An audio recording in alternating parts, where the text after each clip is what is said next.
Hello everyone. If you are trying to add the Tim Hortons Tim's card to your Apple Wallet in 2026, then this video is going to basically show you how is it possible or whether or not it is possible thing to do.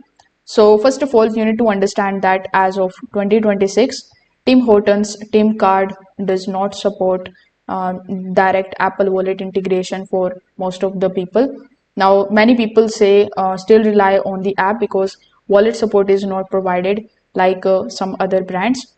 So you need to basically open the Tim Hortons application.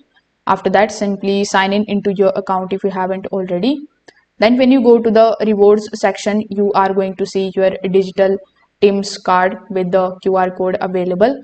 You can scan it at the checkout to pay and you can earn the rewards in one step.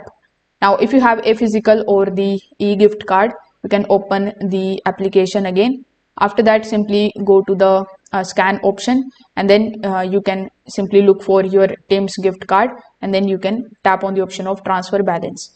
Now your card details should be entered to move the balance into the application and then you can use your phone instead of the physical card.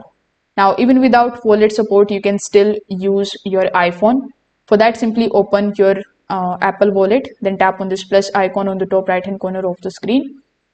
On the next page, among the given options, simply look for the option of add debit or credit card.